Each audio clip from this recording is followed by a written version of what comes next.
Vamos mergulhar hoje numa confusão espiritual que é, olha, muito comum. É aquela ideia de que amar de verdade significa se dissolver, sabe? De que ser uma pessoa espiritualizada era não ter limite nenhum. A gente vai desvendar essa crença juntos. Então, para a gente começar, uma pergunta bem direta. Já parou para pensar nisso? Existe uma linha clara que separa o nosso espaço interno do espaço das outras pessoas? Ou será que rola mais aquela sensação de estar absorvendo emoções que, no fundo, a gente sabe que não são nossas? Quem nunca se pegou carregando uma tristeza ou uma ansiedade que parecia ter vindo de fora, como se a gente fosse uma esponja para os sentimentos dos outros? E para fechar essa primeira reflexão, com que frequência alguém se vê assumindo uma culpa que não é sua? Ou então, de repente, está lá, no meio de uma briga, uma guerra que nem era sua para começo de conversa. Se alguma dessas situações soa familiar, essa nossa análise de hoje vai fazer muito sentido. Bom, aqui a gente chega no coração do problema. Existe uma crença, muitas vezes silenciosa, mas superpoderosa, de que a espiritualidade de verdade exige que a gente não tenha limite nenhum. Vamos começar a desconstruir isso agora. É exatamente essa a ideia que causa tanto esgotamento. Essa noção de que, para ser uma pessoa boa, uma pessoa espiritualizada, é preciso abrir mão de si, se fundir completamente com o outro e aceitar tudo sem nem piscar. Agora, olha que interessante o contraste que a gente tem aqui. De um lado, essa confusão toda que até romantiza a falta de limites, né? E do outro, a realidade, nua e crua. Isso não tem a ver com amor. Tem a ver com falta de estrutura interna, com desorganização psíquica mesmo. Certo. Então, se o caminho não é a ausência de limites, qual é? A resposta está num conceito muito poderoso que a gente vai chamar aqui de contorno. E ele é a chave para essa clareza que a gente busca. O que é contorno, afinal?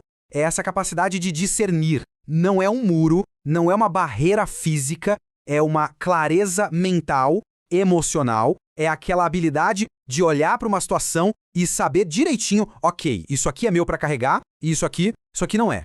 E aqui a gente vê a diferença na prática. Sem esse contorno, a pessoa vira uma esponja. Ela só absorve e reage, vai no embalo. Agora, com um contorno, a gente ganha poder de escolha. É possível escolher a resposta e, o mais importante, permanecer no seu centro, em vez de ser levado pela maré dos outros. Olha, isso aqui é crucial entender. Muita gente tem medo de criar limites porque não quer parecer uma pessoa fria ou egoísta. Mas contorno não é um muro para afastar ninguém. Pelo contrário, é uma estrutura interna que faz os relacionamentos serem mais saudáveis, mais de verdade. É, no fim das contas, um sinal de maturidade espiritual. Agora vamos para um ponto que gera muita confusão. As interpretações de textos espirituais. Muitos leem sobre unidade e entendem como um chamado para essa fusão emocional total. Vamos dar uma olhada no que uma obra bem conhecida, Um Curso em Milagres, fala sobre isso. Essa frase, ela é a base da soberania mental. Ela não está dizendo para a gente negar o que acontece no mundo, mas sim para a gente pegar de volta o poder sobre a nossa própria interpretação. Ser vítima é dar para o outro o poder de definir a nossa realidade interna. Ter contorno é manter esse poder com a gente. E aqui está o pulo do gato. Perdão é um ato interno. A gente se libera do ressentimento, mas isso não quer dizer que a gente tem que manter a porta aberta para um comportamento que machuca continuar acontecendo.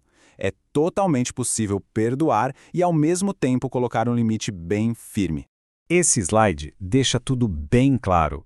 O que muitas vezes é chamado de amor, na verdade é autoabandono. O que é vendido como unidade, na real é fusão emocional, que muitas vezes nasce do medo da gente perder aquela pessoa.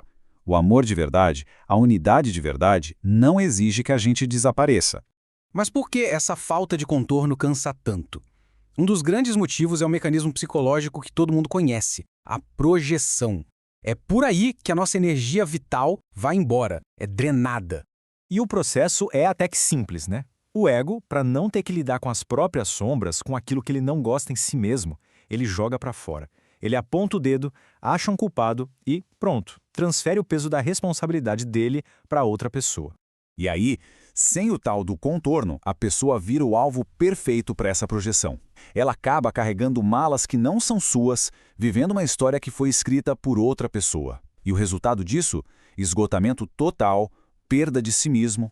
A conclusão é essa, não tem para onde fugir. Uma espiritualidade que prega essa autodissolução como um ideal não leva à iluminação, não, leva ao burnout. é simplesmente insustentável a longo prazo. Ok, já entendemos bem o problema.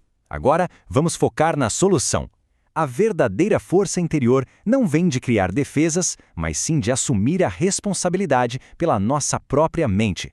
Imagina que a projeção de alguém venha na nossa direção. A gente está numa encruzilhada. Tem o caminho reativo, que é o de absorver aquilo, acreditar e sofrer. E tem o caminho consciente, o caminho do contorno, que é observar, reconhecer que aquilo pertence ao outro e escolher não deixar entrar. E a prática é essa aqui. É uma declaração silenciosa, interna, mas muito poderosa. Não precisa brigar, não precisa discutir. O trabalho é todo por dentro. É uma recusa simples, mas firme, de aceitar a projeção do outro como a nossa identidade. Isso muda completamente o que a gente entende por ser forte. Não é sobre construir os muros mais altos ou ter a resposta mais inteligente na ponta da língua. É sobre ter uma consciência tão estável, tão clara, que as projeções dos outros simplesmente não acham um lugar para grudar. E tudo isso nos leva a uma reflexão final que meio que vira a chave sobre os nossos objetivos espirituais. Muitas vezes, a pergunta que a gente se faz é: como eu posso amar mais?